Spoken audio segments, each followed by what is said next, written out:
everyone, Samantha McLean from Elite Agent Magazine, again coming to you from our new studio in our office in North Sydney. And today we're here to see what our Transform Super 6 have been up to in the past few weeks with their coaches and with their campaign track marketing makeovers.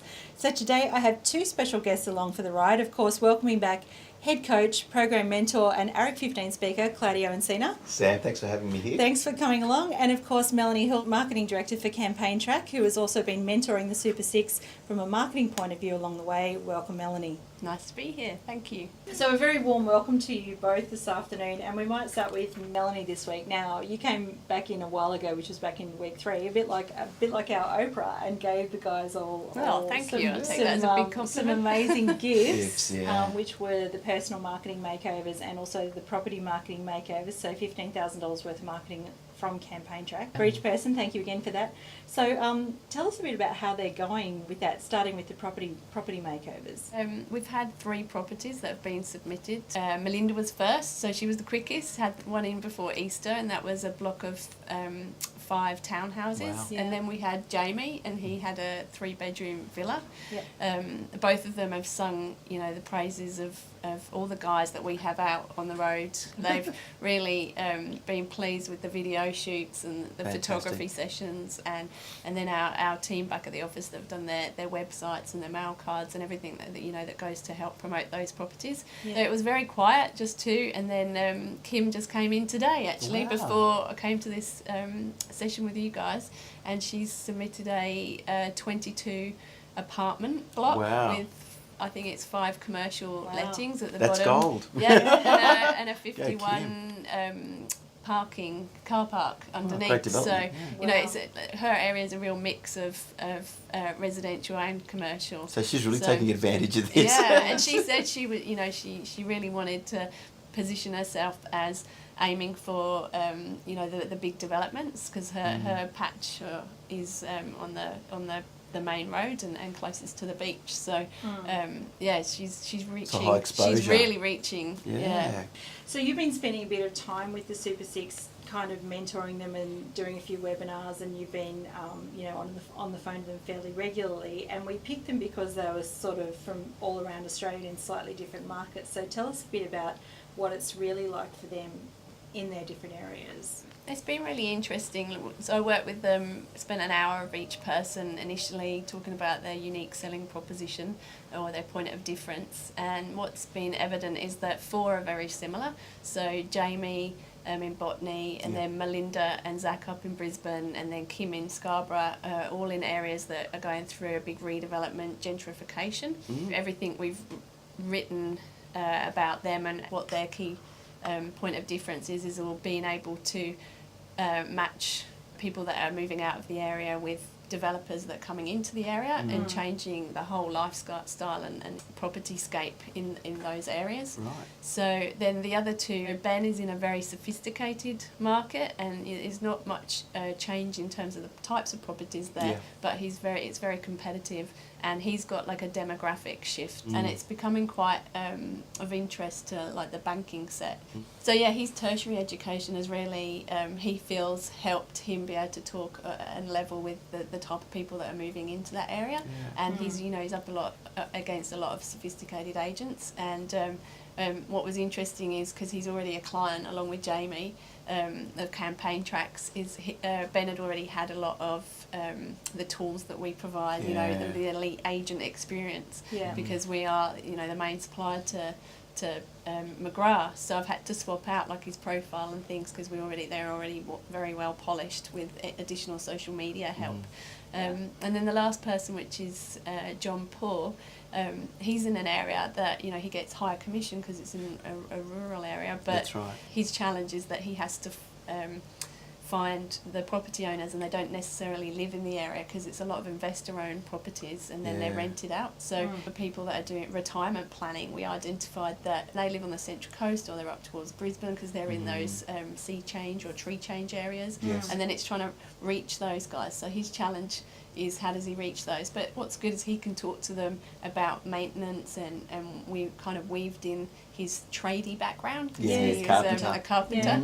Yeah. So it's all about working out what's going on in the market, Yeah. what's the change that's happening in the property in that area, what's the change in demographics, and then what's your personal skill set, and then, you know, mashing all of those together and writing unique selling propositions through your personal marketing, and making sure that you know, connect with the right people. And you talk to those challenges and your target opportunities. market. But been really happy with their makeovers. We've reshaped their bios and written their bio across all of their social profiles, given them a new bio to put on their website, and they're kind of tightening up what their point of difference is, and then we're following that up with content articles, so they'll get 2 that will come out in the next couple of weeks, and that talks to their market.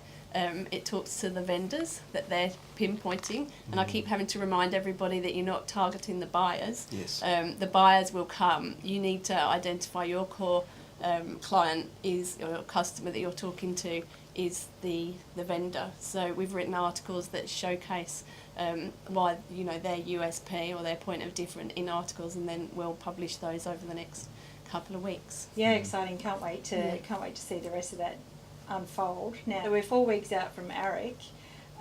Who, in your mind, is the front runner at the moment for this year's That's Transform? a tough one.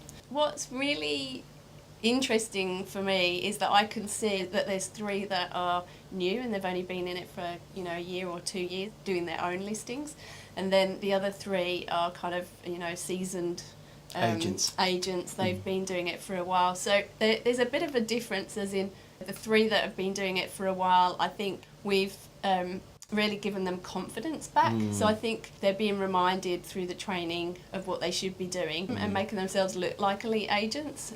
Whereas the other 3, they're much hungrier for knowledge and information. And there's 2 that have been, you know, ringing in and really making use of all the tools that we have and the advice that I can give, and, you know, they're just hungry to learn. So I don't want to name names, but at the moment there's 2 that are slightly ahead of the others. And it's not that the others aren't doing a great job, you know, being the diplomat. Yeah, they're all trying. We will circle back to you on that one in a couple of weeks. Okay, so back to Claudio, our head coach. Back to week 6 when it was all about prospecting. So that's where we we pick up the story from a coaching perspective again. And it was yourself and Steve Carroll from realestate.com.au, and you were talking about working the BDA or the farm area. That's right, yeah. And Steve was talking about the digital interview. Now let's start with the BDA. You encouraged the Super 6 to constrain their BDAs a bit more. So tell us a bit more about why that's a good strategy. Yeah, well, for some of the viewers who don't understand what BDA is, it's business development area, which is, you know, in terms of being a patch, a farm area, which we try and highly concentrate and work that hyper local knowledge is what we're trying to build. Everything that you want to do, Sam, is really about doing it with a strategy and doing it with a purpose. But if you're really too big, you just sort of go hit and miss. So what we spoke to the Super 6 there was, you know, choose a BDA that you feel there's a connection with or an area that you want to hone in on. And all it is building your name and profile. You want people over a period of time to know your name. So say, for an example, letterbox drop, and I've got a letterbox drop marketing plan around that for the next 12 months, is my name going out there, Claudio Encina, Claudio Encina, Claudio Encina. So if you hit someone 11 times consistently, people will remember you. When you're consistent, even though people don't know you, they feel like they already trust you. If we're just talking about letterbox drops, for example, for this moment. Because you're there instead of sort of coming and going. And look, that's something that we talked about right from the beginning, is consistency. Like a lot of agents in their marketing, they'll try something once or twice and it doesn't work, and then it'll drop off. Absolutely. And then, you know, like really the key is actually just keeping on going. Exactly. And that works in the digital realm as well, and making sure that each touch point that you're saying the same thing. So hence, when we've written the bios, we write the content marketing, it's all singing from the same hymn book, as they say. Absolutely. And then, you know, you try and connect with people. They've got their database. They try and migrate them across, you know, LinkedIn, Facebook, and you can reach them then at different points of the day when they're, you know, engaging in different ways. one agent in particular, Ben, he's done very well. So he's taken the search term, Balmain agent. Yeah, so Balmain very clever. you know, he's used a way to reach people, as you say, frequently. Absolutely. And reinforcing his name and his message and his personal brand. And the print and the digital goes hand in hand. It sort of Yeah. dovetails. Yeah. So you can't just be doing great in your print, but then neglect your digital. And I Yeah. think that's why Steve Carroll was great talking about, you know, digital, you know, The digital interview. the digital interview, yes. So there's a few interesting points from Steve. Yeah. According to realestate.com, 70% of home sellers don't know which agent they're going to list with. When they do list, they kind of do a search for the prominent agents in the area. And then he also raised some Harvard stats. 57% of people will look for you online and actually make an assessment of what you're like before they've even met you or picked up the phone. Correct. Now, so this does make the digital interview very important. So, Melanie, talk to me about some of the personal profile makeovers that you've done and why you've approached them in the way that you have. So I did the exercise of Googling each of the six to see, you know, what I could learn about them before I met them. So the key really is content, having great content, and then knowing who you're talking to, identify the core personas. So that's what we have done with all the content, all the bios, all the articles we've written. And then, you know, going the next step is your videos, and making sure that all your property videos are an opportunity for you to show how you sell and present your clients' properties. And if you visit Campaign Track blog, you'll see where we've done interviews with agents talking about how they see it as the modern day listing kit.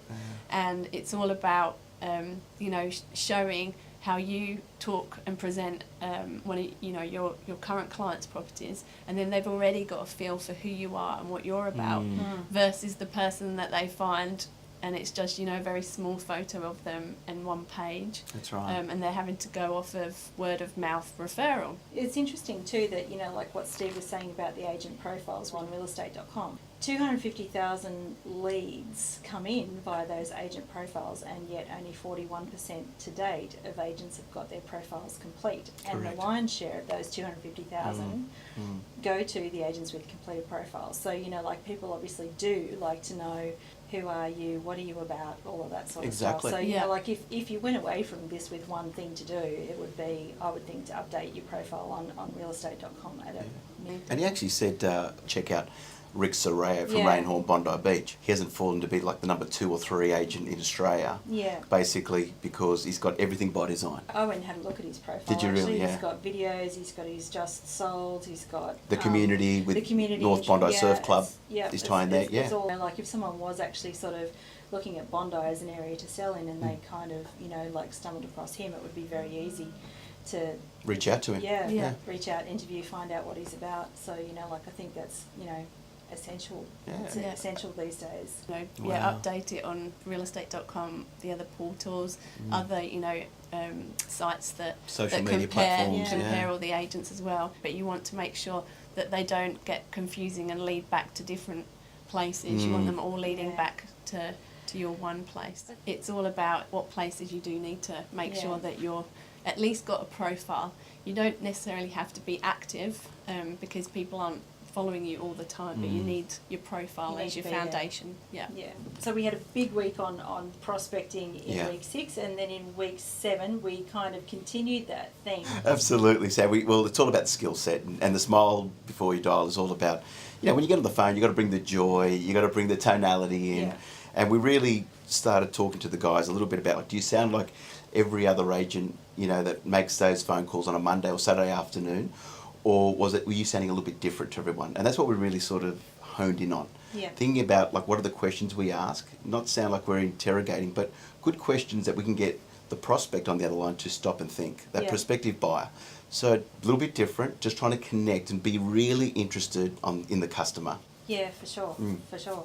And then we had Fiona Blaney in to talk about, waving the PM flag really, as she kind of said, and she was fantastic, and she really talked about the untapped gold mine of sharing leads with the property management department. That's right. And she talked about the club. So just to recap for us a bit what the club was all about. The club's about, like, how can you work with the people in your area? First she said, know the numbers of how many landlords versus owner occupiers in your marketplace that you're targeting. Yeah. Then basically break those numbers down. For example, it could be 20% in that area are landlords.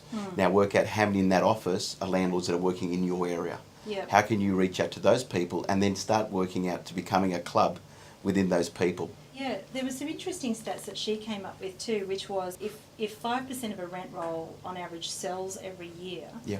and 80% of people will do business with whoever they're doing business with now, That's right. then that's actually a lot of commission, right? Yeah. If you're playing nicely with the property management department and sort of looking at, it's not just about looking, from your angle, but, maybe look at another angle and throw some leads over to the property management department, which will come back to you. yeah, Exactly. and then week 8, we had Josh Fegan in the house. Now Josh is going to be speaking at ARIC this year, which that's we're exciting. really excited about. Yeah. He came in and he talked to the Super 6 about productivity and milestones for growth. So in the first part of the presentation, it was very much about, what are you doing now to secure your pipeline for the future? And there was a really interesting exercise he got them to go through. Write down 15 names of the 15 people that you're going to get in touch with today. Yeah, that was really interesting because you could see a few of them just hesitating to write down some few names, numbers, addresses of who potentially could be that top 15 who they're currently working with that's going to be next coming as a possible listing or potential pipeline. And then he sort of got into things like their timelines and their drivers for sale and all of that sort of thing. Yeah, well, he said 15 people, break it down to 3 areas. Yeah. He said first is what's their problem. Yeah. Work out what their problem is. Why they're moving. Why they're moving, Yeah. exactly. Then it was number 2, work out their timeline.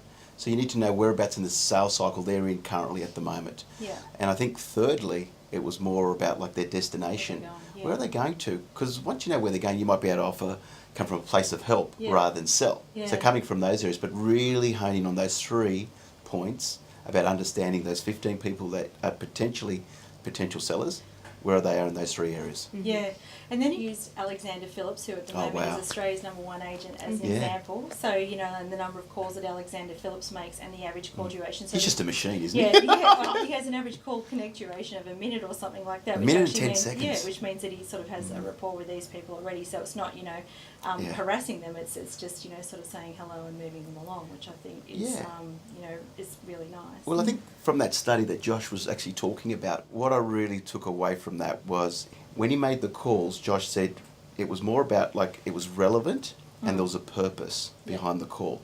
Yeah, so, it does prove some people actually don't like picking up the phone, but it doesn't have to be long and it doesn't have to be terrifying. It can just be hey, how you doing? Yeah. And everybody's got a story, like those 15 people, but those 15 people have a story like your past clients, and it's opening up the conversation and, telling them about stories with past clients so that you resonate, and that's the same thing you do in your sales calls as you do in your marketing.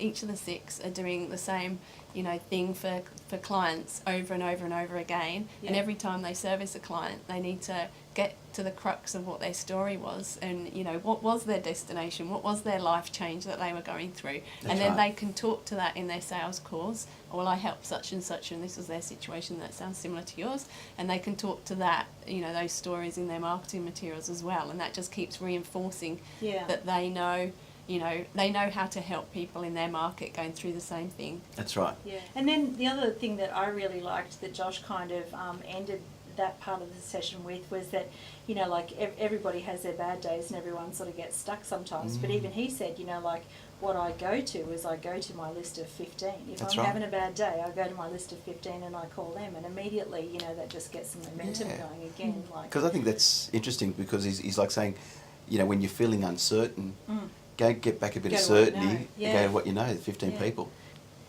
Rightio, so 4 weeks ago, I'm going to have to put you on the spot now, head coach. Who do you think is the front runner? Wow, the front runner. I've got to tell you, Sam, everyone has been a front runner from day one. They're all trying as hard as they can. in the beginning there was a few that were standing out for me, but in the last 3 weeks I've got to say, yeah, there's two in particular that I'm sort of going, wow, okay, these could be the two. That could be the either one of them could be the cover of, you know, the new Elite Agent magazine. It's all going to be revealed at ARIC, of course, but yeah, I've got two as well. But I'm hoping it's not the same two that I'm thinking as you, Mel. It might be. But it's all about transformation, isn't it? Like, I think they've definitely all made the most of this program and, you know, all the learnings and the coaching. For me, I'm just trying to work out, well, who do I think's actually transformed the most? And that's what it's about. It's not about one versus the other. It's actually about where were you and where are you now? Yeah. Like The Voice, or, you know, it's your own personal journey, as they say. Yeah. But it's funny, that's what's coming up, isn't it? They're all going to be doing mock listing presentations to see exactly how far they've come in a couple of weeks' time. And we've got Maria and Manos Findakakis from eView, who are going to be Mr. and Mrs. Vendor. That's right. The new eView team, when they come in, they actually go to their house to role play. I think that day is probably going to be chaos. Well, it will be chaos, but it'll be also interesting because they will only have 15 minutes to present. I don't know how they're going to do it, but 15 minutes, you know, to basically build rapport, give them the features, the benefits of why maybe to use them, and cover commission, marketing. So it's going to be really interesting. Hectic. Yeah, they're going to be practicing right now, I hope. Yeah, well, they do. They've got their properties now, so we've given them a property in their local from area CoreLogic, to research. And of course, we've got Shelley Horton, who is from the Today Show on Channel 9, coming in to give them some presentation coaching. I should have entered this competition. This is great. By the time they get in front of you guys, I think they should be pretty polished, and we're really looking forward to seeing how they go. Yeah, excellent. So that's on the listing presentation side. Now, Melanie, what's next on your marketing makeover list? So we're just finishing off all the personal marketing makeovers. So everybody's had all their content, and now we're just making sure it's all finessed and uploaded. They get mail cards, which they can, drop in their locale. And then it's kind of a race to the finish on who can get their properties in. Only 3 properties have been submitted by Melinda, Jamie and Kim.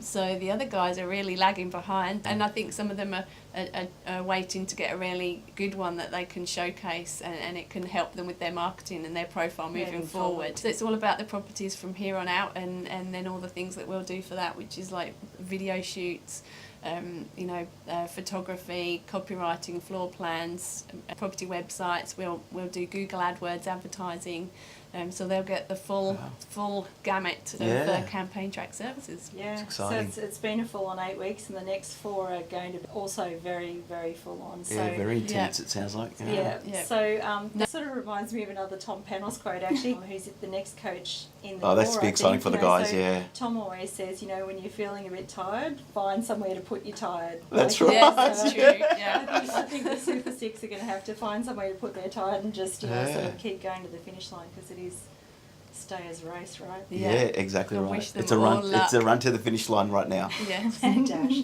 All right. Well, thanks guys for coming in, Claudio and Thanks, Melanie. Sam. Thanks for coming and having a chat Mm-hmm. about the last few weeks. It's been really interesting stuff, and I look forward to catching up with you again in 4 weeks' time. Thanks, Sam. Thank you.